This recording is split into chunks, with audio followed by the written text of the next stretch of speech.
대장동 재판과 관련된 새로운 녹취가 또 등장했습니다. 과거 전 민주당원이었던 유튜버 백광현 씨가 공개한 녹취인데 대장동 민간 사업자 중 한 명인 남욱 변호사와 유동규 전 본부장 사이의 통화 내용입니다. 자, 일단 들어보시고 이야기를 이어가겠습니다. 김만배가 계속 나한테 3년 정도 있다가 나갈 거다. 이런 얘기를 한 게 저쪽하고 교감이 있었던 것 같아. 3년만 참아라. 그 대통령 임기 중에 빼주겠다. 뭐 이런 교감이 있었으니까 스토리를 어떻게 짰냐면 평화군하고 유착했고 이재명하고 정진상하고 김용하고 김만배하고 딱 짜고 그러니까 4시에 합의를 다 본 거야. 자, 굉장히 쫑긋쫑긋한 내용들이 들리죠. 저쪽하고 교감이 있었던 것 같다. 3년만 참아라. 대통령 임기 중에 빼주겠다. 그리고 이재명하고 정진상하고 김용하고 김만배하고 다 짜고 넷이 합의를 본 거다라는 내용이 녹취로 새롭게 공개가 됐습니다. 이 녹취 내용은 지금 추정되기로는 2023년 봄쯤으로 추정이 되고 있는 상황입니다.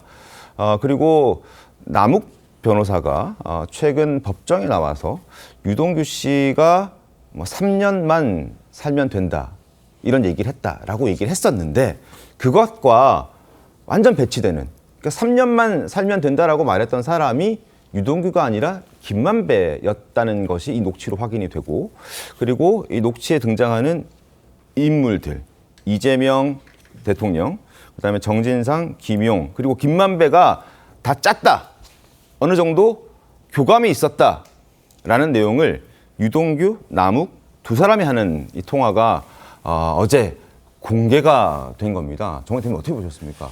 남욱 변호사가 변호사입니다. 네. 재판을 받는 과정에서 했었던 이야기가 재판 결과에 어떤 영향을 미칠 것인가 고도의 머리를 굴렸겠죠. 네. 저 그래서 유동규가 자기는 3년만 살면 된다라고 했었단 말과 네.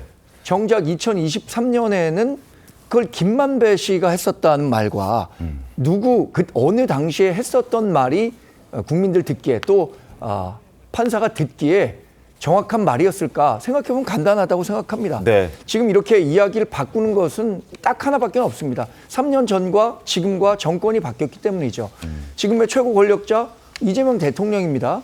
이재명 대통령에게 유리한 발언을 하는 것이 본인이 앞으로 받는 재판 과정에서 본인에게 훨씬 더 유리할 것이라고 생각했을 거고 네. 실제로 이번에 검찰이 2심과 관련해서 항소 포기한 거 저는 충분히 그런 신호로 남욱 변호사는 받아들일 수 있었다고 생각합니다. 그리고 재판 과정에서 또 새로운 얘기도 했었죠. 네. 검찰이 회유와 압박을 했다. 가족사진 보여주면서 다시 안 볼 거냐 또는 배를 어떻게 할 거냐 네. 이 얘기 있잖아요. 이 얘기도 과거 재판받을 땐 왜 얘기하지 않았습니까? 본인이 변호사라면 누구보다 피의자로서의 권리를 잘 알고 있을 때도 하지 않던 얘기를 지금 하고 있는 것. 저는 이거 상식 있는 사람이라면 네. 누구나 왜 이런 얘기를 하고 있는지 알 수 있을 것이라고 생각하고 네. 그러한 그 상식을 뒷받침하는 발언이 이번 녹취로 공개됐다 이렇게 평가합니다. 알겠습니다. 양진 변호사님 어떻게 보셨습니까? 말씀해 주신 것처럼 사실 이제 검찰과 이 유동규 씨의 유착이라든지 이런 부분에 대해서 여러 가지 의혹들이 제기가 되어 왔었고 계속해서 네. 목소리가 나오고 있던 상황이었는데 녹취의 내용을 살펴보면 그러한 의혹 제기와는 좀 거리가 있어 보이는 측면이 있기 때문에 결국에는 지금 본인들이 주장하고 있는 진술 내지는 주장 내용에 대한 신빙성과 연결이 될 수 있는 문제다라고 판단이 되고요. 일단은 그 녹취 내용에서는 지금 3년 정도 모종의 합의가 있었다라는 취지의 이야기가 오갔다라는 내용의 취지의 내용이 있고 그리고 4명이서 짜고 이러한 판을 짰다라는 취지의 내용이 있기 때문에 이 부분 관련해서는 충분히 이러한 의혹이라든지 녹취에 드러난 이 이야기가 사실인지 여부에 대해서 판단을 해봐야 될 필요성이 있지 않는가 생각을 해봅니다. 알겠습니다.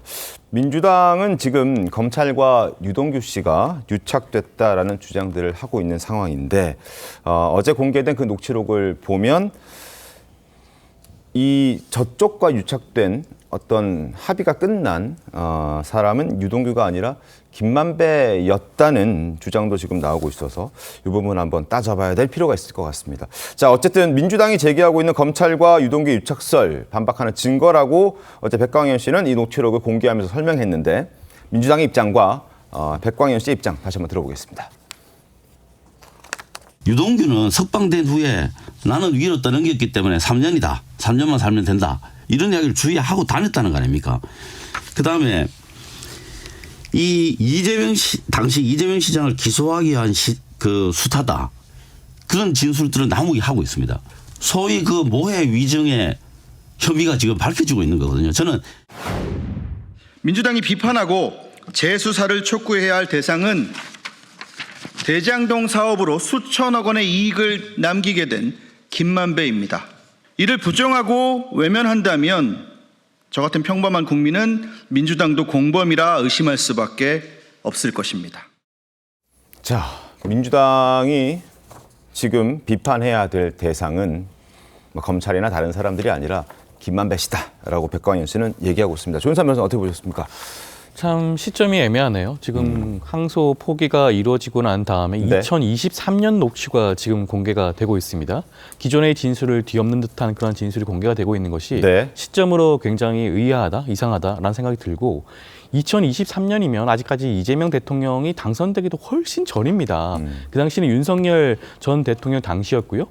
비상계엄이 있을지도 몰랐습니다. 탄핵이 될지 파면이 될지 아무도 모르는 그런 상황이었는데 그때 3년만 버티면 이재명 대통령이 사면할 것이다? 그걸 예측을 할 수가 있는 건가요? 아마 여기 계신 분 아무도 예측을 못했을 겁니다. 이재명 대통령이 당선된다는 것조차도 그때는 예측을 못할 때였는데 그렇다고 한다면 이게 앞뒤가 맞는 대화 내용일까요? 저는 이 시점부터 시작을 해서 대화 내용이 굉장히 신빙성이 떨어진다. 저는 오히려 남욱 변호사 같은 경우에는 위증죄의 처벌을 감수하고 네. 법정에서 한 진술이 있습니다. 그 진술에 대한 신빙성을 가장 높게 쳐야 되는 게 아닌가 생각이 들고요. 네. 그렇다고 한다면 이 대화 녹취록 자체보다는 법정에서 했던 증언에 더욱더 진술의 신빙성을 높이는 것이 타당하지 않을까 싶습니다.